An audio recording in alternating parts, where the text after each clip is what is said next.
واقعہ کربلا تاریخ کا دردناک واقعہ ہے۔ یہ اقتدار کی جنگ نہیں تھی، اقدار کی جنگ تھی۔ دو شخصیتوں کی لڑائی نہیں تھی، دو نظریات کا ٹکراؤ تھا۔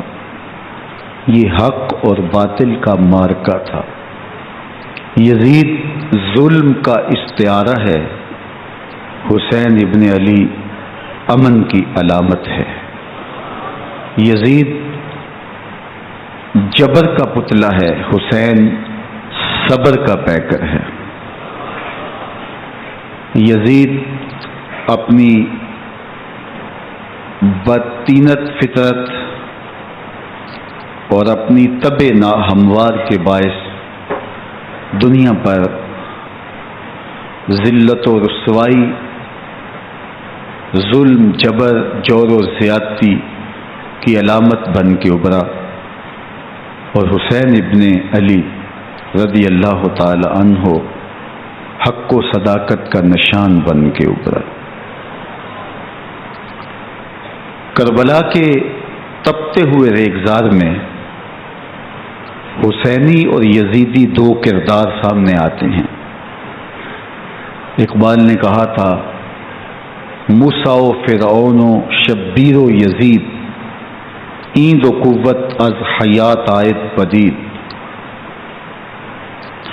زندہ حق از قوت شبیری است، باطل آخر داغ حسرت میری است، سرخ رو عشق غیور از خون او، شوخی ای مصرع از مضمون او، تا قیامت قطع استبداد کر، موج خون او چمن ایجاد کر۔ یزید بہدل کی بیٹی محسون کا ناپاک بیٹا تھا، اور حسین محمد عربی کی بیٹی فاطمہ کا شہزادہ تھا۔ یزید دمشق کے اطراف میں سرجون اور جریر اختل جیسے اوباشوں کے جھرمٹ میں پل کے جوان ہوا۔ حسین کے گھر کا دروازہ مسجد نبوی کے اندر کھلتا تھا۔ یزید نشے میں دھت ہو کر کے نمازیں چھوڑ دیتا تھا۔ حسین کی کربلا کے اندر بھی نماز تہجد قضا نہیں ہوئی۔ یزید ظلم کا دوسرا نام ہے، حسین امن کی علامت ہے۔ یزید نے زندگی میں ایک مرتبہ حج کیا اور شراب کے مٹکے ساتھ لے کے آیا، اور اختل اور دیگر گویوں اور مغنیوں کو اپنے ساتھ رکھا تاکہ سفر آسانی سے کٹے۔ حسین ابن علی نے 25 حج سواری ہونے کے باوجود پیدل کیے۔ یزید حج بیت اللہ کے بعد مدینہ المنورہ آیا اور شراب کی ایک مجلس بپا کی۔ حضرت امام حسین رضی اللہ تعالی عنہ جب وہاں پہنچے تو شراب کی پھیلی ہوئی بدبو کو محسوس کرتے ہوئے فرمایا، یہ بو کیسی ہے؟ تو نشے میں دھت یزید بولا، یہ شام میں بنتی ہے، اور ایک جام منگوایا اور اس کو پیتے ہوئے دوسرا جام حضرت امام حسین رضی اللہ تعالی عنہ کی طرف بڑھاتے ہوئے کہا، ابا عبداللہ لیجئے۔ تو حضرت امام حسین رضی اللہ تعالی عنہ نے فرمایا، میں اس کی طرف دیکھتا بھی نہیں ہوں، اور پھر وہ عشقی اشعار پڑھنے لگا۔ جب یزید کی شراب نوشی کا منظر امام حسین رضی اللہ تعالی عنہ اپنی آنکھوں سے دیکھ چکے تھے تو مجھے بتاؤ یزید کے ہاتھ پہ امام حسین کا پاک ہاتھ کیسے آتا؟ حضرت امام حسین رضی اللہ تعالی عنہ جس ماحول میں پلے تھے، جس ماحول میں پرورش پائی تھی، جس ماحول میں رہے تھے، وہ پاکیزہ اور تقدس ماحول تھا۔ اور یزید کبھی اطراف دمشق میں، کبھی غوطہ میں، کبھی الخضرا محل میں، اور کبھی کہاں اور کبھی کہاں داد عیش دیتا رہا اور لہو و لعب کے اندر مصروف رہا، اور اس کی زندگی ان چیزوں سے عبارت تھی. وہ محرمات کو حلال قرار دیتا، شراب نوشی اس کی ہڈیوں میں رچی ہوئی تھی، اور شریعت بیضا کا مذاق اڑایا کرتا. اور حسین ابن علی رضی اللہ تعالی عنہ کی دوستیاں جن لوگوں سے تھی وہ عبداللہ ابن عباس تھے، عبداللہ ابن عمر تھے، حضرت عبد الرحمن بن ابو بکر رضی اللہ تعالی عنہ تھے. یزید تو جوا کھیلتا رہا، یزید تو قمار بازی کرتا رہا، یزید تو شراب نوشی کرتا رہا، اور حسین ابن علی مسجد نبوی کے منبر میں حضور کے پہلوؤں میں بیٹھتے رہے. زمانے نے وہ منظر دیکھا کہ سرخ رنگ کے جوڑے پہنے ہوئے حسنین کریمین حجرہ فاطمہ سے نکلتے ہیں. کم عمری کی وجہ سے کبھی گرتے ہیں کبھی سنبھلتے ہیں، اور آقا کریم خطبہ ارشاد کر رہے ہیں، خطبہ چھوڑ کے حضور نے شہزادوں کو اٹھا لیا. وہ منظر بھی زمانے نے دیکھا. حضرت عبداللہ بن شداد کہتے ہیں کہ حضور سجدے میں تھے اور سجدہ اتنا طویل ہو گیا، ہمیں لگا یا تو وحی کا نزول ہو رہا ہے یا پھر اللہ کا حکم آ گیا اور اللہ کے محبوب کی روح قبض کر لی گئی. لیکن میں نے جب نظریں اٹھا کے ننکیوں سے دیکھا تو کیا منظر تھا کہ حسین ابن علی حضور کی پشت پہ بیٹھے ہوئے اور میرے آقا سجدے کو طول دے رہے ہیں. اللہ اکبر. حسین کے لیے پیغمبر کے سجدوں کو طول دیا جا رہا ہے. حسین ابن علی کبھی منبر پہ حضور کی اطراف میں بیٹھتے ہیں. وہ منظر بھی دنیا نے دیکھا کہ حضور کے مبارک کندھوں پر حسین ابن علی بیٹھے ہیں اور حضور کی زلفوں کو پکڑا ہوا ہے. تو حضرت عمر رضی اللہ تعالیٰ عنہ دیکھ کے کہتے ہیں واہ واہ کیسی سواری میسر آئی حسین ابن علی کو. تو میرے آقا مسکرا کے کہتے ہیں عمر سواری دیکھتے ہو سوار بھی تو دیکھو. اللہ اکبر. حضرت اسامہ بن زید بن حارثہ رضی اللہ تعالیٰ عنہ فرماتے ہیں رات کا ایک پہر گزر گیا اور مجھے حضور سے کوئی کام تھا. میں آقا کریم کی خدمت میں حاضر ہوا، در دولت پہ دستک دی. حضور تشریف لائے تو چادر اوڑی تھی، بکل کی ہوئی تھی میرے حضور نے. تو میں نے اپنی حاجت کہی تو حضور نے میری حاجت پوری کر دی. لیکن ایک منظر میں نے دیکھا کہ حضور نے جو چادر کی بکل فرمائی تھی اس کے اطراف میں پہلوؤں میں ابھار تھے جس طرح اندر کوئی ہو. مجھ سے نہ رہا گیا، میں نے پوچھ لیا. میں نے کہا بندہ نواز چادر کے اندر کیا ہے؟ فکاشفہ. تو حضور نے چادر کو کھول دیا. فائز الحسن والحسین علی ورکہ. تو کہتے ہیں میں نے اپنی آنکھوں سے دیکھا ایک پہلو سے امام حسین لپٹے ہوئے تھے، ایک پہلو سے امام حسن لپٹے ہوئے تھے. فرمایا یہ میرے بیٹے ہیں، یہ میری بیٹی کے بیٹے ہیں. اے اللہ میں ان سے پیار کرتا ہوں، تو بھی ان سے پیار کر، جو ان سے پیار کرے اس سے بھی پیار کر. ان کی محبت کا درس دیا، ان کے پیار کا سبق پڑھایا. کہا ان سے پیار کرنے والا میرے سے پیار کرنے والا ہے، ان سے بغض رکھنے والا میرے سے بغض رکھنے والا ہے. ان کی تکلیف حضور کو بے چین کر دیتی تھی. حضرت سیدہ فاطمہ الزہرا رضی اللہ تعالی عنہا کے گھر کے قریب سے گزرے تو حضرت امام حسین کے رونے کی آواز آ رہی تھی. تو آقا کریم علیہ السلام نے فرمایا کہ فاطمہ حسین کو چپ کرواؤ. الا تعلمی ان بقاءہ یؤذینی. تو جانتی نہیں حسین کا رونا مجھے دکھ دیتا ہے. حسین ابن علی کو حضور رونے نہیں دیتے تھے، ان کو دکھی نہیں ہونے دیتے تھے، کیونکہ رسول اللہ صلی اللہ علیہ وسلم جانتے تھے کہ یہ کتنے دکھ سہے گا، کتنی تکلیفوں سے گزرے گا اور کتنے مصائب سہے گا.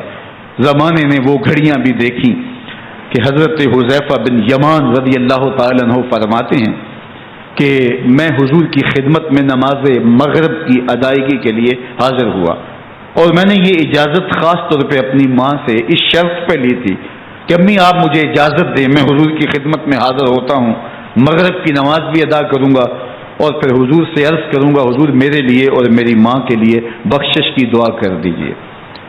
ماں نے اس شرط پہ اجازت دے دی اور میں حضور کی خدمت میں آ گیا.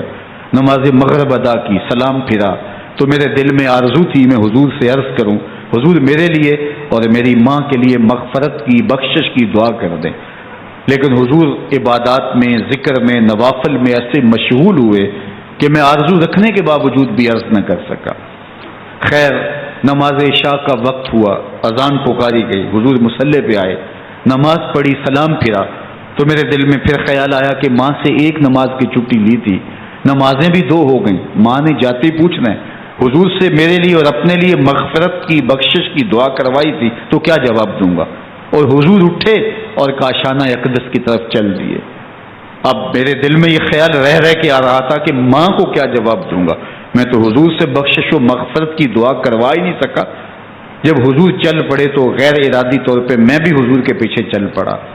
چلنے میں تھوڑی سی رفتار تیز ہو گئی جس سے قدموں کی آہٹ پیدا ہوئی، تو جب آواز پیدا ہوئی تو حضور نے رخ پھیرے بغیر فرمایا من ھذا، میرے پیچھے پیچھے کون آ رہا ہے؟ پھر خود ہی کہا حذیفہ تو نہیں؟ تو میرا دل دھڑک رہا تھا، قلت نعم، میں نے کہا جی حضور میں حذیفہ ہوں۔ فرمایا ما حاجتوں کا غفر اللہ لک ولامک، کیا کام ہے؟ اللہ تجھے بھی بخش دے، تیری ماں کو بھی بخش دے۔ اب جو کام تھا وہ جنبش لب سے پہلے ہی ہو گیا، یہاں تو لفظوں کا سہارا بھی نہیں لینا پڑتا، وہ بند لبوں کی بولیاں بھی سنتے ہیں۔ اقبال بولا ہے فروغت صبح آثار و ظہور، چشم تو بینندائے ما فی الصدور، تیری نظر تو سینوں کے چھپے راز بھی دیکھتی۔ تو کہا ما حاجتوں کا غفر اللہ لک ولامک، اللہ تجھے بخش دے، تیری ماں کی بھی مغفرت کر دے، کیا کام ہے؟ اب جو کام تھا وہ تو ہو گیا۔ تو میرے حضور نے ارشاد فرمایا حذیفہ سنو، ابھی ایک فرشتہ آیا ہے جو اس سے قبل دھرتی پر پہلے کبھی نہیں آیا، آج پہلی مرتبہ اللہ سے اجازت لے کے 2 کام کرنے آیا ہے، ایک تو مجھے سلام کرنے آیا ہے اور دوسرا خوشخبری دینے آیا ہے کہ آپ کی بیٹی فاطمہ جنتی عورتوں کی سردار ہے اور حسن اور حسین جنتی جوانوں کے سردار۔ ایک طرف یزید ناپاک محسون کا پلیت بیٹا اور ایک طرف محمد عربی کا نواسا، فاطمہ کے دودھ کا اثر، علی المرتضیٰ کے خون کی تاثیر، رسول اللہ صلی اللہ علیہ وسلم کے کندھوں پہ بیٹھنے والا۔ ایک دن حضور نے امام حسین رضی اللہ تعالیٰ عنہ کے ہاتھ پکڑ لیے اور ان کے پاؤں اپنے پاؤں پہ رکھے اور پھر فرمایا بیٹے آگے بڑھو، اور ان کے پاؤں حضور کی پنڈلیوں پہ آئے، پھر کہا بیٹے اور آگے بڑھو، حتیٰ کہ ان کے پاؤں حضور کی رانوں پہ آئے، پھر فرمایا بیٹا اور آگے بڑھو، تو ان کے پاؤں حضور کے مبارک بطن اقدس پہ آئے، پھر بازوؤں کو کھینچ کے اپنے قریب کیا اور حسین ابن علی کے منہ میں اپنی زبان رکھ دی، اور وہ اس طرح چوس رہے تھے جس طرح کھجور چوسی جاتی ہے۔ تو اللہ کے محبوب علیہ السلام نے حسین ابن علی کو اپنی زبان کا لعاب دہن دے کر کے، وہ شیر رحمت دے کر کے، وہ کوثر و تسلیم سے پاکیزہ تر آب رحمت عطا کر کے ان کی ہمیشہ کے لیے پیاس بجھا دی، تاکہ کل کربلا کے تپتے ہوئے ریگزار میں حسین ابن علی کو پیاس کی شدت تنگ نہ کرے اور پائے استقلال میں لغزش نہ آنے پائے۔ ان نازوں سے پالے ہوئے حسین کو، ان محبتوں سے پالے ہوئے حسین ابن علی کو امتحان بھی اتنے بڑے درپیش تھے۔ یاری تیری سونا پر ازمیشاں تیریاں اگ، سونا پرکھیا جامدہ ہے نال اگاں دے لگ۔ جتنا بڑا شخص ہوتا ہے اتنی آزمائشیں بھی بڑی ہوتی ہیں۔ پیغمبر رحمت کی آغوش میں کھیلنے والا، حجرائے فاطمہ کا جانشین، مصلی رسول کا وارث، منبر رسول صلی اللہ علیہ وآلہ وسلم پر حضور کے مبارک پہلو اور گود میں بیٹھنے والا حسین، حضور کی زبان چوسنے والا حسین، حضور کے کندھوں پہ سواری کرنے والا حسین، آقا کریم علیہ الصلوۃ والسلام کے مبارک سجدے کی حالت کے اندر حضور کی پشت پہ کھیلنے والا حسین، جس حسین کا دروازہ مسجد نبوی کے اندر کھلتا تھا اور یزید کی کرتوتوں کے چشم دید گواہ تھے۔ یزید جب تخت نشین ہوتا ہے تو اسے یہ فکر ہوتی ہے کہ امام حسین، عبداللہ بن زبیر، عبداللہ بن عمر، عبداللہ ابن عباس یہ میری بیعت کریں. اور وہ ولید بن عقبہ کو لکھتا ہے کہ ہر صورت میں ان کی بیعت لو، اور اگر بیعت نہ دیں تو سختی کرو. حضرت امام حسین رضی اللہ تعالی عنہ کو بلاوا آتا ہے کہ آپ کو دارالامارت میں گورنر ہاؤس میں بلایا جا رہا ہے. ولید بن عقبہ کا پیغام آپ کو پہنچتا ہے. آپ اس وقت فرماتے ہیں کہ اس وقت جو پیغام پہنچا ہے وہ کسی خطرے سے خالی نہیں ہے. تو کچھ سواروں کو ساتھ لیا، کہا تم دارالامارت کے باہر کھڑے رہنا، اگر میری آواز بلند ہوئی تو اندر آ جانا، ورنہ تم انتظار کرنا. آپ اندر گئے. ولید بن عقبہ نے مروان کو بھی بلایا تھا. مروان بن حکم یہ گورنر مدینہ ولید سے پہلے رہ چکا ہے، تو اس نے مشورہ دیا کہ سختی کی جائے. خیر ولید بن عقبہ نے کہا کہ یہ خط ہے، حضرت امیر معاویہ کا انتقال ہو گیا اور یزید تخت نشین ہوا ہے، لہذا وہ آپ سے بیعت کا مطالبہ کرتا ہے. تو حضرت امام حسین رضی اللہ تعالیٰ عنہ نے فرمایا کہ میرے جیسا شخص یوں چھپ کے بیعت نہیں کر سکتا. اور آپ واپس پلٹے. مروان بن حکم نے ولید بن عقبہ کو کہا کہ یہ موقع ہے جانے نہ دیا جائے، اگر یہ نکل گئے تو دوبارہ تم قابو نہیں پا سکو گے اور انہیں یہیں قتل کر دیا جائے. حضرت امام حسین رضی اللہ تعالیٰ عنہ نے یہ بات سن لی. کہتے ہیں حضرت امام حسین انہی قدموں کے بل واپس پلٹے اور مروان بن حکم سے مخاطب ہو کے کہا مروان کیا بول رہا ہے؟ وہ خاموش ہو گیا. فرمایا تو جانتا نہیں ہم کون ہیں؟ آنا حسین ابن علی ابن ابی طالب، میں حسین ہوں، میں علی کا بیٹا ہوں. ہمارے گھر میں قرآن اترتا رہا ہے، وحی کا نزول ہوتا رہا ہے، اور یزید فاسق ہے، فاجر ہے، مسلمانوں کا قاتل ہے اور شرابی ہے. میں ڈنکے کی چوٹ پہ یزید کی بیعت سے انکار کرتا ہوں. بس حیدری کچھار سے محمدی شیر نکل آیا ہے. اب اوسان خطا ہو گئے، راستہ چھوڑ دیا، واپس آئے. سیدہ زینب سے ملے. کہا مدینے کو چھوڑنا پڑے گا. کہا بھیا کیا ہوا؟ کہا یزید بیعت لینے پہ مصر ہے اور میں کسی صورت بھی بیعت نہیں کروں گا. رسول اللہ کا مدینہ ہمارے خون سے لالازار بنے گا. میں نہیں چاہتا کہ حضور کے شہر نور کی حرمت پامال ہو. دوستو وہ کیسا منظر ہوگا جب حسین ابن علی نے آخری حاضری حضور کے روضے پہ دی ہوگی. حاجی یا معتمر 10 دن کے لیے، 8 دن کے لیے، 20 دن کے لیے مدینہ المنورہ عارضی سکونت اختیار کرتا ہے اور حضور کے روضہ انور سے، اس شہر نور سے، ان گلیوں سے، ان بام و در سے ایسا مانوس ہو جاتا ہے کہ جب واپس پلٹ رہا ہوتا ہے ان دعاؤں کے ساتھ کہ دوبارہ آنا بھی نصیب ہو، اور اسے لگتا ہے کہ میں دوبارہ بھی بلایا جاؤں گا، لیکن اس کے باوجود شہر حبیب چھوڑنا قیامت سے کم نہیں ہوتا.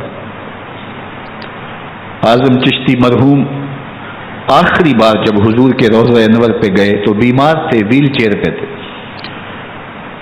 باب بقی سے باہر نکلے تو خادم سے کہا کہ میری ویل چیئر پیچھے سے کھینچو تاکہ میرا رخ روضہ انور کی طرف رہے. اور وہ پیچھے سے کھینچتا چلا جا رہا ہے، اور جب باب مکہ سے پیچھے جنت البقیع کے قریب سے گنبد خضرا نگاہوں سے اوجل ہونے لگا تو اعظم چشتی مرحوم نے کہا جان بدن سے نکلتی ہے اعظم، جان بدن سے نکلتی ہے اعظم، کوئی آسان ہے مدینے سے جدا ہونا، کوئی آسان ہے مدینے سے جدا ہونا. یہ اس شخص کی کہانی ہے جو 10 دن، 5 دن، مہینہ، 2 ماہ وہاں رہتا ہے اور پھر اس شہر کو چھوڑ کے آنا اس کے لیے آسان نہیں ہوتا. اور مجھے بتاؤ کہ حسین جو پیدا مدینے میں ہوا، جس کے گھر کا دروازہ مسجد نبوی کے اندر کھلتا تھا، جو مسجد نبوی کے اندر پرورش پا کے جوان ہوتا ہے اور مدینے کی گلیوں میں کھیلتا رہا، اس حسین ابن علی کے لیے مدینہ چھوڑنا، اور پھر وہ اس بات کا علم اور شعور رکھتے تھے کہ یہ آخری بار حضور کے در پہ حاضری ہے، دوبارہ اس شہر نور میں نہیں آ سکوں گا، تو کیا قیامت ہوگی اور کیا منظر ہوگا۔ محمد بن حنفیہ کے علاوہ خاندان نبوت کے جتنے لوگ تھے ان سب نے شہر مدینہ کو الوداع کہا، اور رات کے موقع میں مدینہ المنورہ کو، مسجد نبوی کو چھوڑ کر کے مکہ کی جانب عازم سفر ہوئے۔ 3 شعبان المعظم کو مکہ المکرمہ پہنچتے ہیں، ادھر کوفیوں کے خطوط آنے شروع ہو جاتے ہیں۔ حضرت امام حسین رضی اللہ تعالیٰ عنہ مسلم بن عقیل رضی اللہ تعالیٰ عنہ کو صورتحال معلوم کرنے کے لیے بھیج دیتے ہیں۔ 40,000 کوفی آپ کے ہاتھ پہ بیعت کر لیتے ہیں۔ ادھر 25 پیدل حج کرنے والے حضرت امام حسین 8 ذی الحج کو احرام باندھتے ہیں، لیکن آپ کو پتہ چلتا ہے کہ حاجیوں کے روپ میں قاتل چھپا دیے گئے، تو آپ اس احرام کو حج کی بجائے عمرے میں بدلتے ہیں اور کوفے کی جانب عازم سفر ہوتے ہیں۔ کائنات والو، ذرا سینے پہ ہاتھ رکھ کے دیکھو کہ یہ کتنا مشکل مرحلہ تھا۔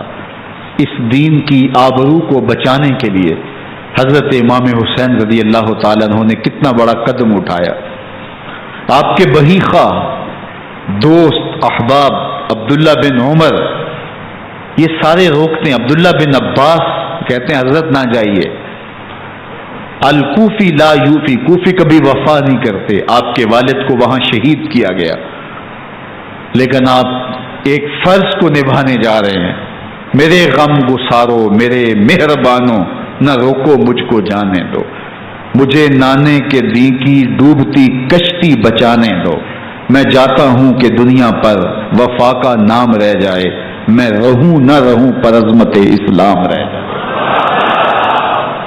میں نہیں جاتا تو نبی کے گھر کی آن جاتی ہے، میں نہیں جاتا تو نبی کے گھر کی آن جاتی ہے، تمہارا دین جاتا ہے، میری غیرت ایمان جاتی ہے۔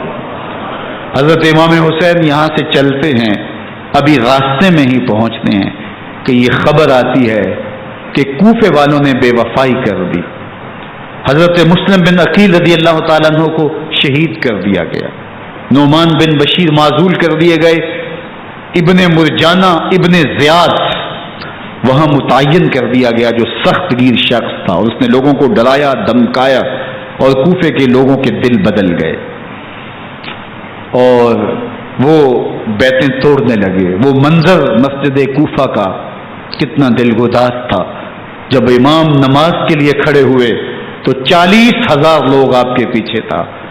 جب سلام پھیرا اور امام نے دیکھا کہ پیچھے لوگ نہیں ہیں، پھر لوگوں نے اپنے دروازے بھی بند کر لیے۔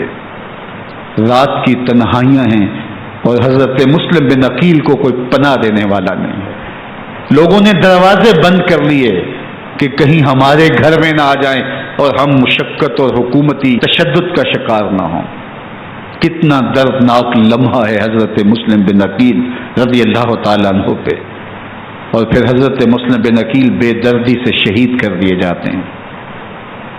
آپ ابھی راستے میں ہیں، یہ ساری کہانی پہنچتی ہے کہ حضرت مسلم شہید کر دیے گئے اور بے دردی سے شہید کر دیے گئے۔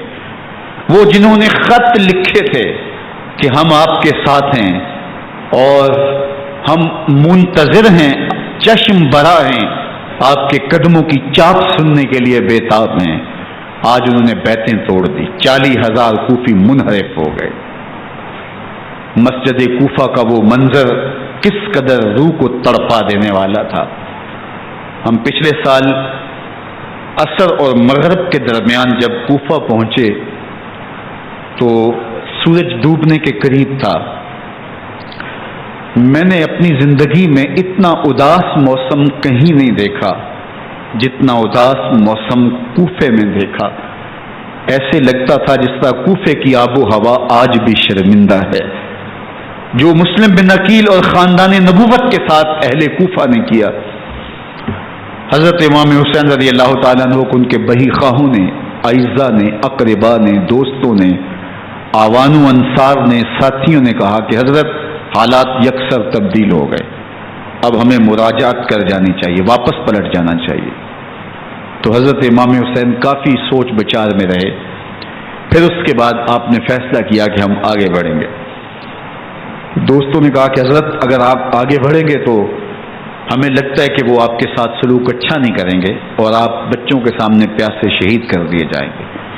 تو حضرت امام حسین رضی اللہ تعالیٰ عنہ نے وہاں ایک خطبہ ارشاد فرمایا کہ لوگوں تم جو مجھے بتا رہے ہو مجھے اچھی طرح معلوم ہے، جو تم مجھے منظر پیش کر رہے ہو وہ میری نگاہوں میں ہے، اور جو کچھ ہونے والا ہے چشم تصور وہ منظر دیکھ رہی ہے. کیونکہ حضرت امام حسین رضی اللہ تعالیٰ عنہ کی شہادت کی خبر حضرت امام حسین کے پیدا ہوتے ہی خاندان نبوت میں عام تھی. حضور علیہ الصلوۃ والسلام کو یہ بات جبریل امین نے آ کے بتائی تھی جب حسین ابن علی کے ساتھ حضور محبت کا اظہار کر رہے تھے. تو یہ جبریل امین نے آ کے کہا تھا حضور آپ کا یہ بیٹا عرض تف میں شہید کر دیا جائے گا، اور کربلا کی مٹی لا کے حضور کو دی اور ام سلمہ کو حضور نے عطا کر دی. حضرت ام سلمہ کہتی ہیں کہ ایک دن میں سوئی تو خواب دیکھا کہ حضور کے مبارک بال بکھرے ہوئے ہیں اور سخت پریشان ہیں. تو میں نے کہا کہ حضور آپ کی یہ کیا حالت ہے؟ وَبِيَدِهِ قَارُورَةٌ، اور حضور کے ہاتھ میں ایک شیشی ہے، فیہا دمن، جس کے اندر خون ہے. تو میں نے کہا حضور یہ کیا؟ فرمایا میں قتل گاہ حسین سے آ رہا ہوں اور یہ حسین ابن علی کا خون ہے. تو کہا 10 محرم کا دن تھا، دوپہر کا یہ منظر تھا، میں کیلولہ کر کے اٹھی، جب میں نے دیکھا تو وہ شیشی جس میں کربلا کی مٹی رکھی تھی وہ خون بن چکی تھی. تو یہ خبر پہلے دی گئی تھی، یہ بتا دیا گیا تھا. فرمایا میرے دوستو جو تم مجھے بتاتے ہو میں اس سے بے خبر نہیں ہوں، یہ سب کچھ ہونے والا ہے، لیکن اس کے باوجود میں کیوں جا رہا ہوں؟ تو آپ کا ایک تاریخ ساز جملہ ہے جو کربلا کے فلسفے کو ہمارے سامنے رکھتا ہے کہ یہ اتنا بڑا امتحان کیوں دیا. حضرت امام حسین رضی اللہ تعالیٰ عنہ نے فرمایا وَلَكُمْ فِيَّ أُسْوَةٌ، میں اس لیے جا رہا ہوں قیامت تک ظلم، جبر اور ناانصافی کے خلاف کھڑے ہونے والوں کے لیے کوئی نمونہ تو ہو. میری زندگی قیامت تک ظلم، جبر اور استحصالی نظام کے خلاف کھڑے ہونے والوں کے لیے نمونہ ہے. تو حضرت امام حسین رضی اللہ تعالیٰ عنہ نے حق اور باطل کے درمیان ایک سرخ لکیر کھینچ دی اپنے خون سے. اب حق اور باطل کا امتیاز کرنا مشکل نہیں ہے، کوئی باطل پہ اڑا رہے تو الگ بات ہے، لیکن امتیاز کرنا مشکل نہیں ہے. حدود بالکل واضح کر دی. اقبال نے یہاں کتنی خوبصورتی کے ساتھ اس مضمون کو نبھایا. سرخ رو عشق غیور از خون او، شوخی این مصرع از مضمون او، تا قیامت قطع استبداد کر، موج خون او چمن ایجاد کر. ایک جہاں آباد کر دیا، حق اور باطل کی راہیں اجال دی. اب لوگوں کو یزید کا چہرہ پہچاننے میں دیر نہیں لگتی. وقت کے ہر یزید کا چہرہ آسانی سے پہچانا جا سکتا ہے. یہ معرفت زمانے کو کروائی کس نے؟ حسین ابن علی نے کروائی رضی اللہ تعالی عنہ. تو حضرت امام حسین نے فرمایا کہ جو میرے ساتھ ہونے والا ہے میں اچھی طرح جانتا ہوں، لیکن میں اس کے باوجود آگے بڑھوں گا. پھر بڑھے اور کربلا میں جا کے خیمہ زن ہو گئے. 7 محرم کو پانی بند کر دیا گیا. پانی بند ہوا تو کھانا بھی میسر نہیں تھا، لیکن ذکر پانی کا ہوتا ہے اس لیے کہ کھانے کے بغیر انسان کئی دن کاٹ لیتا ہے، لیکن پانی کے بغیر گزر نہیں ہوتی. تو فرات کی نہر سامنے اپنی موجوں کے ساتھ چمک رہی ہے، لیکن ایک قطرہ آب بھی آل رسول کو نہیں دیا جا رہا. کائنات کے اندر ایسے انوکھے امتحان بھی ہوتے ہیں. وارث ہوں ساقی کوثر کے، مالک ہوں حوض کوثر کے، اور بیٹے ہوں ساقی کوثر کے، اور آج ایک بوند پانی کی بھی میسر نہ ہو. صبر کا امتحان ہے، عزیمت کا امتحان ہے. حضرت امام حسین رضی اللہ تعالیٰ عنہ خیمہ زن ہو گئے. 3 دن تک پانی بند رہتا ہے. 9 محرم کو رات کی تنہائی میں حملہ آور ہونا چاہتے ہیں، لیکن آپ نے کہا کہ ہمیں اللہ کے حضور عبادت اور ذکر کے لیے وقت دیا جائے۔ ساری رات ذکر میں گزرتی ہے، عبادات میں گزرتی ہیں۔ رات کے اندھیرے میں آپ چراغ بجھا دیتے ہیں۔ آوان و انصار کو کہتے ہیں کہ ان کی دشمنی میرے ساتھ ہے، انہیں میرا خون چاہیے، اگر تم رات کی تاریکی میں نکل جاؤ تو میں تم سے کوئی مواخذہ نہیں کروں گا، اور یہ بھی تمہارا پیچھا نہیں کریں گے، اس لیے کہ ان کا مطلوب تم نہیں ہو، ان کا مطلوب میں ہوں۔ جب چراغ جلایا تو کوئی بھی نہیں گیا۔ مسلم بن نوسجہ کھڑے ہو کے کہتے ہیں حضرت اگر ہمارے بدن کو 70 بار کاٹا جائے اور جلایا جائے اور ہواؤں میں اڑا دیا جائے پھر بھی آپ کا ساتھ نہیں چھوڑیں گے۔ 70 سال کے بوڑھے ہیں حبیب بن مظاہر، کہتے ہیں حضرت آپ کو چھوڑ کے جائیں کہاں، آپ کو چھوڑ کے جائیں کہاں؟ کوئی ساتھ چھوڑنے کے لیے تیار نہیں ہے۔ پیاس ہے، سخت گرمی ہے، کربلا کا ماحول ہے، 72 افراد اور خاندان کی خواتین میدان کربلا میں خیمہ زن ہیں۔ دوسری طرف لشکر اعداء اشقیا 22,000 کی تعداد میں مقابلے میں، ایک روایت 30,000 کی ہے۔ ان صرف 72 پیاسے لوگوں کے لیے اتنے لوگوں کو جمع کرنے کا مقصد خوف زدہ کرنا تھا۔ شرط ہے کہ یزید کی بیعت کر لیں، محاصرے توڑ دیں گے، پانی دستیاب ہوگا، اعزاز و اکرام سے نوازا جائے گا، خزانوں کے منہ کھول دیے جائیں گے۔ لیکن حسین ابن علی کہتے تھے سب کچھ لٹ جائے گا، باطل کے ہاتھ پہ ہاتھ نہیں رکھوں گا۔ اللہ اکبر۔ اب صبح طلوع ہوتی ہے، عاشور کا دن چڑھتا ہے، سورج اپنی پوری تمازت کے ساتھ گرمی برسا رہا ہے۔ آج خاندان نبوت کا امتحان زمانے نے دیکھنا ہے۔ رسول اللہ کا لعاب چوسنے والا اس کے صبر کا آج امتحان ہے، حضور کے کندھوں پہ کھیلنے والے حسین کا آج امتحان ہے۔ اللہ اکبر۔ حسین ابن علی تمام حجت کرتے ہیں میں نے تمہارا کچھ نہیں بگاڑا، میں نے کسی کا خون نہیں کیا، میں نے کوئی زیادتی نہیں کی، تم کیوں میرے قتل کے در پہ ہو؟ تم جانتے نہیں میں کون ہوں؟ میں تمہارے نبی کا نواسا ہوں، رسول اللہ صلی اللہ علیہ وآلہ وسلم کے کندھوں پہ کھیلتا رہا ہوں، حضور کا لعاب چوستا رہا ہوں، اور میں بوسہ گاہے رسول صلی اللہ علیہ وآلہ وسلم ہوں۔ لیکن ان اشقیاء کے دل پر کوئی چیز اثر انداز نہیں ہوتی۔ ایک ہور ہے، اللہ اس کے دل میں نرمی ڈالتا ہے۔ پہلے تو امام حسین کو گھیر کے لے کر کے آتا ہے، لیکن بعد میں وہ قافلہ یزید سے قافلہ حسین کی طرف آ جاتا ہے۔ امام حسین فرماتے تو دنیا میں بھی ہو رہے، آخرت میں بھی ہو رہے، آزادی مل جاتی ہے۔ باقی 22,000 کا لشکر جرار امام حسین کے قتل کے طرف آئے ہے۔ پھر تاریخ نے خاندان نبوت کا وہ انوکھا امتحان دیکھا۔ حضرت امام حسین کے بچے بالخصوص خواتین پیاس کی شدت میں حلق خشک ہے۔ حضرت سکینہ تڑپ کے اپنے باپ سے کہتی ہیں کہ مجھے 6 ماہ کے علی اصغر کی پیاس نہیں دیکھی جا رہی۔ بچے کو ہاتھوں پہ اٹھاتے ہیں اور نہر فرات کے کنارے پہنچ کے فرماتے ہیں اشقیاء سے مخاطب ہو کے تمہارا معاملہ میرے ساتھ ہے، اس 6 ماہ کے بچے نے تمہارا کچھ نہیں بگاڑا، اور چلو بھر کے اس کا حلق سیراب کرنا چاہتے ہیں۔ ایک 2 شاخہ تیر آتا ہے جو حضرت علی اصغر کے گلے کو چیر دیتا ہے۔ راوی لکھتے ہیں کہ وہ عام تیر نہیں تھا، جانوروں کو شکار کرنے کے لیے جو بڑے تیر ہوتے ہیں وہ 2 شاخہ تیر تھا۔ وہ گردن کو کاٹ دیتا ہے، خون بہنے لگتا ہے، گردن لٹک جاتی ہے۔ حضرت امام حسین وہ بہتا ہوا خون اپنے چلو میں لیتے ہیں اور آسمان کی طرف اچھال کے کہتے ہیں مالک حسین کی یہ قربانی بھی قبول فرما۔ یہ تماشا لبے بام نہیں ہے۔ بچہ بیمار ہو، ڈاکٹر جواب دے دیں، ماں باپ کے ہاتھ پھول جاتے ہیں، زندگی کی سانسیں ابھی چل رہی ہوتی ہیں، لیکن ڈاکٹر کہے کہ یہ میرے بس کا روگ نہیں ہے، کہیں اور لے جاؤ، تو زندگی کا لف و نشر غیر مرتب ہو جاتا ہے۔ میں سلام پیش نہ کروں حسین ابن علی کو، 6 ماہ کا علی اصغر ہاتھوں میں دم توڑتا ہے، گردن لٹک جاتی ہے، خون بہ رہا ہے۔ اب خیموں کی طرف بڑھ رہے ہیں لیکن زبان پہ شکایت نہیں ہے، کہتے ہیں مالک حسین کی یہ قربانی قبول کر لے۔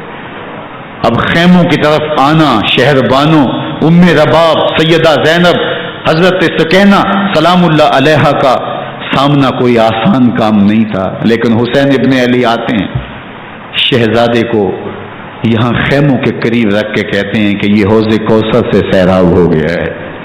اللہ اکبر، کوہرام مچ جاتا ہے خیموں کے اندر، کیا منظر ہوگا اور ان کو کن الفاظ کے پیرائے میں ڈھال کر کے ان کیفیات کو بیان کیا جا سکتا ہے جو اہل بیت کے خیموں کے اندر علی اصغر کی شہادت کے بعد کا منظر رقم ہو رہا ہوگا۔ اللہ اکبر، ادھر اشکیا آوازیں دے رہے ہیں، مبارزت کے لیے پکار رہے ہیں۔ زمانے نے پھر وہ منظر بھی دیکھا کہ جوان بیٹے کو 18 سال کی کمائی حضرت امام حسین میدان عمل میں بھیج رہے ہیں۔ وہ علی اکبر جو حسین کا نور نظر ہے، آنکھوں کا قرار ہے، دل کی تسکین ہے۔ اور پھر حضرت علی اکبر جب گھوڑے کی زین سے فرش زمین پہ گرتے ہیں تو باپ کو آواز دیتے ہیں، اور حضرت امام حسین جو ہے وہ آگے جا کے بیٹے کی لاش اٹھاتے ہیں۔ اللہ اکبر، 18 سال کے بیٹے کی لاش کو کندھوں پہ اٹھا کے خیموں تک لاتے ہیں اور ہاتھ پھیلا کے کہتے ہیں مالک حسین کی یہ قربانی بھی قبول فرما۔ کبھی قاسم بن حسن کی لاش اٹھا کے لاتے ہیں، کبھی اون و محمد کی لاشیں اٹھا کے لاتے ہیں، بتیجوں کی، بھانجوں کی، بھائی عباس کے کٹے ہوئے بازو اور زخموں سے چھدا ہوا لاشا۔ کیا کیا قیامتیں تھیں جو اس کربلا کے ایک میدان کے اندر نہیں توڑی گئیں۔ حضرت امام حسین پر دکھ پہ دکھ، تکلیفوں پہ تکلیفیں۔ اب 71 لاشیں اٹھا کے خیموں تک پہنچا چکے، اور ادھر مبارزت کی دعوت دی جا رہی، آؤ میدان عمل میں آؤ، اب دیر کیوں کر رہے ہو۔ رسول اللہ کا حرم، رسول اللہ کی شہزادیاں جو نازوں میں پلی تھیں، وہ کلیاں جو شبنم کا بوجھ بھی گوارا نہیں کر سکتی تھی، آج مصیبتوں کے پہاڑ ٹوٹ گئے۔ حضرت امام حسین کبھی شہربانوں کو، کبھی ام رباب کو دلاسا دیتے ہیں، کبھی حضرت زینب کو کہتے ہیں۔ حضرت زینب کربلا کے اس میدان کے اندر بڑے حوصلے کے ساتھ اپنے بھائی کے ساتھ کھڑی رہی، اپنے 2 بیٹے راہ خدا میں پیش کیے، ان کی لاشیں وصول کی، لیکن زینب جس جرأت کے ساتھ، جس پامردی کے ساتھ اس سارے منظر کو حوصلے کے ساتھ سہتی رہی، وہ یقیناً حوصلہ سیدہ زینب سلام اللہ علیہا کا ہی ہے۔ لیکن یہ وہ منظر تھا کہ زینب کا دل بھی ڈول گیا جب حسین ابن علی گھوڑے پہ بیٹھنے لگے، اور ان کو گھوڑے میں بٹھانے والا کوئی نہیں تھا، اور جو بھی سوار جاتا پھر واپس اس کی لاش ہی آتی اور حسین ابن علی لے کے آتے۔ آج حسین ابن علی جا رہے ہیں، زندگی کا سارا سرمایہ لٹ رہا ہے، حضرت زینب سلام اللہ علیہا سنبھل نہیں رہی۔ حضرت امام رضی اللہ تعالیٰ عنہ اٹھے اور آپ نے حضرت زینب کو صبر کی تلقین کی اور کہا کہ صبر ہی بہترین ذریعہ ہے اور اللہ کی قربت کا ایک بہترین سبب ہے، اور ان کو صبر کی تلقین کرتے ہوئے فرمایا کہ میرے بعد تم نے اس ذمہ داری کو سنبھالنا ہے، اور ان مخدرات اسلام کی، ان شہزادیوں کے پردے کی تم نے حفاظت کرنی ہے۔ اور پھر گھوڑے کی زین کس کے امام حسین لشکر اشقیاء کی طرف بڑھتے ہیں۔ اب خیموں سے سسکیوں کی آواز آ رہی ہے، ان کا سردار، ان کا تاجدار آج سب کو چھوڑ کے کربلا کے میدان کی طرف بڑھ رہا ہے۔ جرم کیا کیا، قصور کیا کیا، اس نے کیا زیادتی کی کہ آج نیزوں اور انیوں کے مقابلے میں 22,000 کا لشکر حضرت امام حسین پہ ٹوٹ پڑتا ہے۔ آپ پھر تمام حجت کرتے ہیں، میں نے کسی کو قتل نہیں کیا، خون نا حق نہیں بہایا، میرے خون کے درپے کیوں ہو، اپنی آخرت کیوں برباد کرتے ہو، تم جانتے نہیں میں کون ہوں، میں تمہارے نبی کا نواسا ہوں۔ لیکن ابن زیاد کہتا ہے مقابلے میں آؤ۔ پھر حضرت امام حسین رضی اللہ تعالیٰ عنہ مقابلے میں آتے ہیں، اور جب گھوڑے کو ایڑ لگا کے دشمن اشقیاء پہ ٹوٹتے ہیں تو پھر ایسا منظر ہوتا ہے کہ وہ بھیڑ بکریوں کی طرح آگے بھاگتے ہیں۔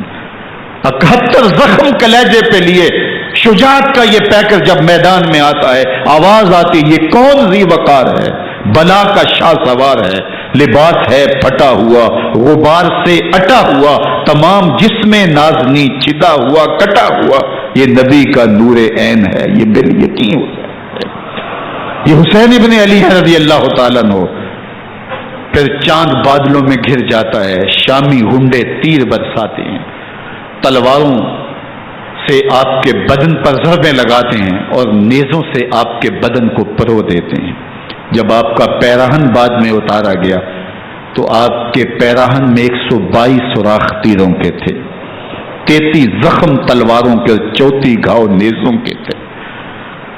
جب گھوڑے کی زین سے فرش زمین پر آئے، بدن چھلنی تھا، زخم زخم سے خون بہ رہا تھا، 3 دن کا پیاسا حسین، اللہ اکبر، بدن زخموں سے چور، 71 لاشیں کلیجے پہ لیے، مخدرات اسلام کے پردے کا خیال دل میں الگ ہے، لیکن گھوڑے کی زین سے جب فرش زمین پہ امام حسین آتے ہیں، زبان پہ ہائے نہیں، نالا و شیون نہیں، چیخ و پکار نہیں، آتے ہی پیشانی سجدے میں رکھتے ہیں اور پکارتے ہیں اللہم ردن بقضائک وصبرا علی بلائک تسلیما لامرک سبحان ربی العالی۔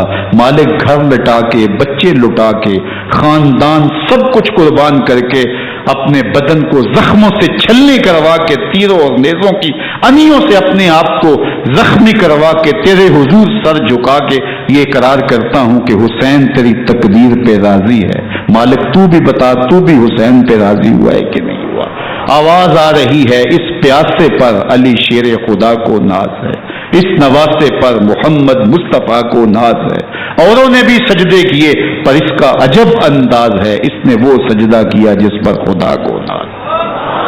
حسین ابن علی رضی اللہ تعالیٰ عنہ کا سر انور دستے قاتل نے تب کاٹا جب وہ سجدے میں جھکا ہوا تھا۔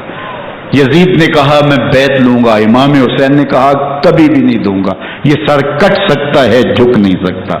سر کاٹ کے نیزے کی نوک پہ چڑھا دیا گیا اور یہ اس بات کا اعلان تھا کہ ہم جیت گئے اور حسینی ہار گئے، اور لشکر یزید میں غوغا مچ گیا، نقارے بجنے لگے کہ ہم جیت گئے، دیکھو امام حسین شہید کر دیے گئے، اور سر کاٹ کے نیزے کی نوک پہ چڑھایا گیا۔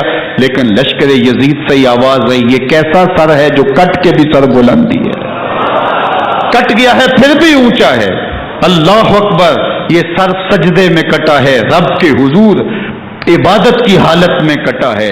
حسین آج بھی سجدے میں ہے، اللہ اکبر، حسین آج بھی سجدے میں ہے، بلکہ کٹے ہوئے سر کا رخ زمین کی جانب تھا اور کٹی گردن آسمان کی طرف، یوں نیزے پہ پرویا گیا۔ اللہ اکبر، ایک شاعر نے نقشہ کھینچا، باں کے سر نیزے پہ اور سوئے زمین ہے روح، یعنی سجدہ ثانی کی ہے آرزو۔ رکعت کے 2 سجدے ہوتے ہیں، ابھی ایک سجدہ ہوا تھا کہ دستے قاتل نے سر کاٹ دیا، کہا حسین کی پیشانی میں دوسرے سجدے کی تمنا مچل رہی ہے۔ یہ تھا حسین ابن علی کا سجدہ، ساری زندگی رب کے حضور سجدہ قضا نہیں ہونے دیا۔ آج پانی نہیں ہے، اللہ اکبر، آج تیمم کر لیتے ہیں، آج اپنے خون کو اوڑ کر کے حسین نے اپنی پیشانی اپنے مالک کے حضور جھکا کر کے عظیمت کی وہ انوکھی داستان رقم کر دی کہ صدیاں گزرنے کے باوجود بھی ان کی یادوں کے چراغ روشن ہیں۔ جب حضرت امام حسین اور دوسرے آیان و انصار کو شہید کر دیا گیا تو ان کے سر نیزوں کی نوک پہ چڑھا دیے گئے۔ حضرت امام حسین کا کٹا ہوا سر اور باقی 71 افراد کے کٹے ہوئے سر نیزوں کی نوک پہ، اور 10 سواروں کو ابن سعد نے کہا کہ ان کو رون دو، اور گھوڑوں کی ٹاپوں تلے حضرت امام حسین رضی اللہ تعالیٰ عنہ اور ان کے آوان و انصار کو جو ہے وہ روندا گیا، حتیٰ کہ ان کی استخوان مبارک، ان کی ہڈیاں بھی چور چور ہو گئیں۔ روننے سے قبل ان کا لباس اتار لیا، ان کے کپڑے اتار لیے گئے۔ اللہ اکبر، کیسی دردناک گھڑیاں تھیں۔ یزید کا صرف یہی بد کرداری کا مرحلہ نہیں تھا، اس کربلا کے صحرا کے اندر یزید نے جس طرح امام حسین رضی اللہ تعالیٰ عنہ کو شہید کیا اور حضرت امام حسین کے خاندان کو شہید کیا، جب مدینہ المنورہ پر یزید نے مسلم بن عقبہ کو مقرر کیا، جس کو بزرگوں نے مصرب بن عقبہ کہا ہے، تو اس کو کہا 3 دن تک مدینے کا حرم تمہارے لیے حلال ہوگا، جو چاہو تم کرنا، اور شامی فوجوں کو اجازت ہوگی۔ تو وہاں بھی انہوں نے 10,000 تابعین اور 700 صحابہ کو شہید کیا۔ حضرت ابو سعید خدری رضی اللہ تعالیٰ عنہ گھر سے باہر نکلے، کافی بوڑھے ہو چکے تھے، تو انہوں نے حضرت ابو سعید خدری کو پکڑ لیا، کہا تم کون ہو؟ کہا مجھے ابو سعید خدری کہتے ہیں۔ تو کہا ہاں تمہارا نام سنا ہے، اور داڑھی سے پکڑ کے کھینچا اور کہا کہ ہے تمہارے پاس جو ہمیں دو؟ تو کہا کہ میرے پاس تو کچھ بھی نہیں، میں تو فقیر آدمی ہوں۔ تو ان کے گھر ان کو لے گئے، تو 2 کبوتر رکھے تھے حضرت ابو سعید خدری نے، تو وہ کبوتر لوٹ کے لے گئے۔ اللہ اکبر۔ حضرت ابن سنان رضی اللہ تعالیٰ عنہ کو، جو حضور کے علم بردار تھے فتح مکہ کے دن، ان کو ستو پہلے پلائے اور پھر ان کی گردن کاٹی گئی اور کہا یہ ہے وہ ستو جو تم زندگی میں آخری بار پیو گے۔ ایک گھر میں داخل ہوئی شامی فوج، تو ایک خاتون کے ابھی بچہ پیدا ہوا تھا، اور قابلہ نے، دائیا نے وہ بچہ ماں کی چھاتی پہ لٹایا، اور وہ ماں کا پہلا دودھ پی رہا تھا۔ تو یہ جا کے کہنے لگے نکالو تمہارے پاس جو کچھ ہے۔ تو اس خاتون نے کہا تم جانتے ہو یہ بچہ کون ہے؟ تو انہوں نے کہا ہم نہیں جانتے۔ کہا یہ حضرت ابن ابی کبشہ انماری رضی اللہ تعالیٰ عنہ کا بچہ ہے، اور یہ وہ صحابی ہیں کہ جو بیت الشجرہ کے موقع پہ حضور کے ہاتھ پہ بیعت کرتے ہیں۔ انہوں نے اس چیز کا لحاظ نہ کیا کہ جو کچھ ہے وہ ہمیں دو ورنہ تیرے بچے کو نہیں چھوڑیں گے۔ تو ماں بچے سے مخاطب ہو کے کہتی ہے، ابھی بچہ پیدا ہوا ہے اور ماں سے پہلا دودھ پی رہا ہے، کہ بیٹے اگر میرے پاس کچھ ہوتا، وہ قیمتی سے قیمتی چیز بھی ہوتی، تیری جان کے لیے قربان کرتی، لیکن اس وقت میرے پاس کچھ ہے نہیں۔ تو ایک شکی آگے بڑھا اور بچے کو ایک ٹانگ سے پکڑ کے کھینچ کے دیوار کے ساتھ پٹک کے مارا، جس سے دماغ کا بھیجا نکل گیا۔ کیا کیا زیادتیاں نہیں کی۔ 700 صحابہ حرہ کے واقعہ میں شہید کیے یزید نے، اور 10,000 تابعین شہید کیے۔ مسجد نبوی میں ممبر رسول کے ساتھ گھوڑے باندھے، اور وہ ممبر رسول اور مصلی رسول کے قریب لیڈ کرتے رہے۔ حضرت سعید عبد المسیب فرماتے ہیں میں نابینا تھا اور حضور کے روضہ انور کے پاس بیٹھا تھا، اور یزید کے سپاہی آتے، جو بھی مسجد میں نظر آتا پکڑ کے لے جاتے، مجھے نابینا سمجھ کے چھوڑ دیتے، لیکن میں پریشان تھا کہ ظہر کا وقت ہوگا، عصر کا وقت ہوگا، مغرب عشاء کا وقت ہوگا، نہ اذان نہ اقامت نہ جماعت، تو کیسے مجھے پتہ چلے گا کہ نماز کا وقت ہو گیا، اور کیسی میری نمازوں کا کیا بنے گا؟ میں اس فکر میں بیٹھا تھا۔ لم ازل اسمع الاذان والاقامت من قبل رسول اللہ صلی اللہ علیہ وآلہ وسلم۔ فرماتے جب بھی پھر نماز کا وقت آیا، گنبد خضرا سے اذان کی بھی آواز آئی، اقامت کی بھی آواز آئی۔ 3 دن تک مسجد نبوی کے اندر گھوڑے بندے رہے اور مدینہ کی حرمت پامال کی۔ مدینہ کے گھروں کے اندر یہ بد کماش داخل ہوئے، اور جو بدکاریاں انہوں نے کی کلیجہ منہ کو آتا ہے۔ 1002 شیزائیں ان بدکاروں کی بدکاریوں کی وجہ سے کنواری حالت کے اندر حاملہ ہوئی۔ 3 دن تک مدینے کا حرم انہوں نے پامال کیا، اور پھر مکہ المکرمہ میں کعبہ اللہ پر گولے برسائے اور کعبہ کا غلاف جل گیا۔ وہ تو یزید مر گیا، اور حضرت عبداللہ ابن زبیر رضی اللہ تعالیٰ عنہ نے اپنی خلافت کا اعلان کیا۔ یزید کے یہ کرتوت تھے، ادھر اہل مدینہ کو ستایا، ادھر اہل مکہ کو ستایا، اور رسول اللہ صلی اللہ علیہ وسلم کے خانوادے کی بے حرمتی اور توہین کی۔ نہ صرف انہیں قتل کیا گیا، ان کی لاشوں پہ گھوڑے دوڑائے۔ ابن سعد اور شمر جو ہے وہ خیموں میں داخل ہوا اور مخدرات اسلام چادریں چھیننے کی کوشش کی۔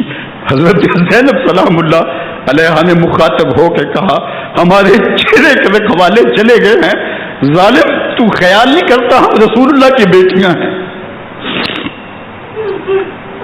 حضرت شہربانو، حضرت زین العابدین اور حضرت زینب سلام اللہ علیہ، ان تینوں کو ایک اونٹ پہ باندھا گیا، اور باقی اونٹوں پہ باقی سادات کو، حضور کی شہزادیوں کو باندھا گیا، رسیوں میں جکڑا گیا، اور اونٹوں پہ باندھ کر کے کوفے کی جانب آگے آگے شہیدوں کے سر چل رہے ہیں، اور پیچھے یہ قافلہ چل رہا ہے۔ اور جب یہ قافلہ وہاں سے گزرا جہاں لاشیں پڑی تھی، امام زین العابدین 14 سال کے تھے اور بیمار تھے، اور ان کا حوصلہ نہ ہوا، وہاں غشی ان کے اوپر آنے لگی، اور وہ منظر ابن کثیر نے، باقی لوگوں سب نے لکھا ہے کہ پھر جب ان کی یہ حالت ہوئی تو پھر سیدہ زینب سلام اللہ علیہ، جنہوں نے ابھی تک بڑے حوصلے کے ساتھ ساری مشکلات کا مقابلہ کیا تھا، اب ان کے بندن ٹوٹ گئے اور آنکھوں سے آنسو بہنے لگے، اور سیدہ زینب پہ امام حسین رضی اللہ تعالیٰ عنہ کی لاش پہ کھڑے ہو کے، اور وہ روندی ہوئی لاش، ٹوٹی ہوئی ہڈیاں، اور وہ پریشاں بدن، کٹا ہوا سر نیزے کی نوک پہ، اور لاش یہ پڑی ہے. تو حضرت سیدہ زینب نے مدینے کی طرف منہ کر کے جو ہے وہ حضور سے فریاد کی، یا محمد آہو، یا محمد آہو، ھذا حسین بالآراء مزمت بالدماء، یا محمد آہو بناتوں کا سبایا. رسول اللہ، اے پیارے آقا، یا جدہ ہو، اے ہمارے نانا محترم، یہ دیکھیے آپ کا حسین پڑا ہوا ہے، بدن سے کپڑے اتار لیے گئے، خاک ہوائیں اڑا رہی ہیں، اور اس کے اوپر چادر جو ہے وہ مٹی کی پڑ گئی ہے. حضور آپ کی اولاد کاٹ دی گئی، اور پھر کہا بناتوں کا سبایا. حضور دیکھیے آپ کی بیٹیوں کے ہاتھ باندھ دیے گئے ہیں، اونٹوں پہ کس دیا گیا ہے، سرے شہیدہ آگے آگے چل رہے ہیں، اور حضرت سیدنا امام حسین کا آگے آگے سر ہے. راستے کے اندر ایک جگہ آئی، رات گزری اور ان کو اتارا گیا. رات کا موقع تھا، ایک خاتون آئی اور اس نے کوئی کھانا پیش کیا ان کو، اور کہا کہ میں کسی زمانے میں حضرت سیدہ فاطمہ الزہرا کی نوکری کیا کرتی تھی، ان کی لونڈی تھی، ان کی کنیز تھی، اور آج مجھے پتہ چلا کہ آپ لوگ گزر رہے ہیں، تو میں نے کہا کہ میں اپنی مخدومہ کے خاندان کی خدمت کروں. اور پھر اس نے کہا کہ اس وقت سیدہ کی گود میں ایک 6-7 ماہ کی بچی تھی جس کو زینب کہا کرتے تھے. تو سیدہ زینب نے کہا کہ اماں اگر پہچانتی ہو تو وہ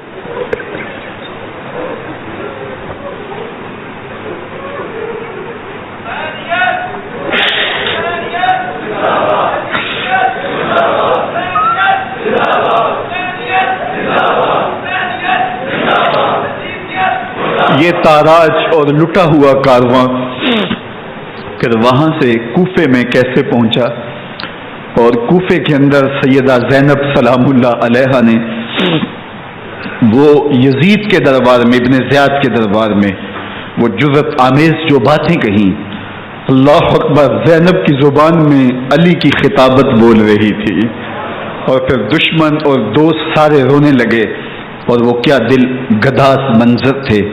اور پھر یہ سروں کا قافلہ اور سادات کرام کا مشکیں کسی ہوئی ہیں اور اونٹوں پہ باندھے ہوئے، ان کو وہاں سے پھر قادسیہ، اور قادسیہ سے پھر دمشق یزید کے دربار میں پہنچایا گیا.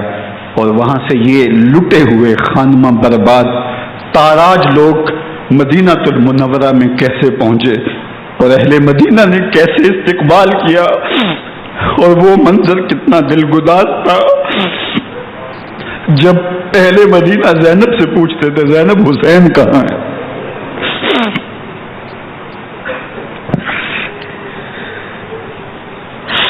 بے مروت بے وفا تیرا بھی کیا افسانہ ہے، جس نے اپنی ہی شمع کو گل کیا تو وہ پروانہ ہے.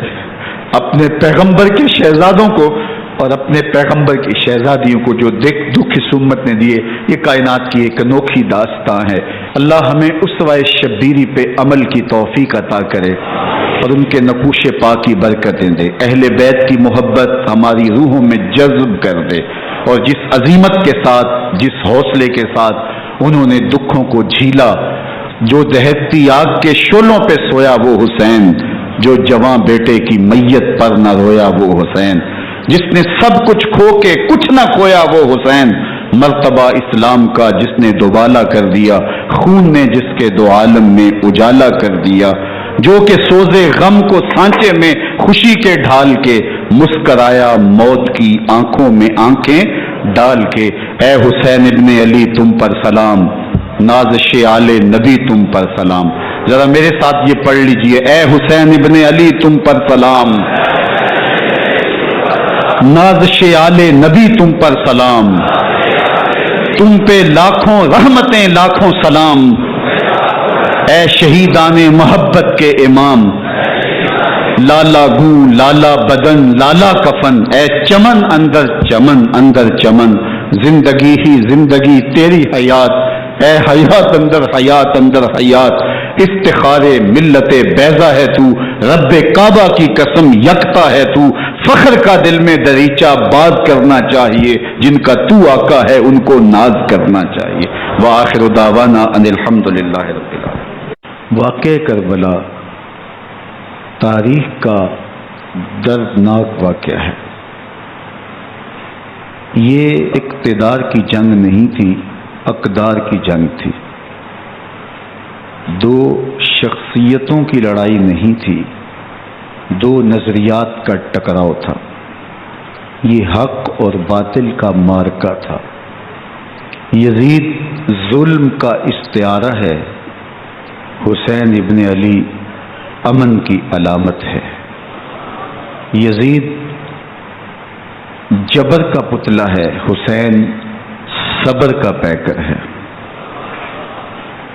یزید اپنی بدطینت فطرت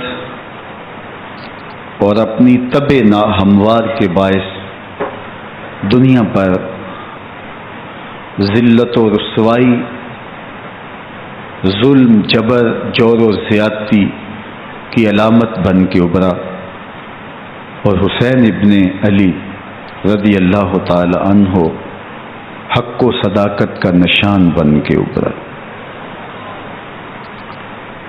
کربلا کے تپتے ہوئے ریگزار میں حسینی اور یزیدی دو کردار سامنے آتے ہیں۔ اقبال نے کہا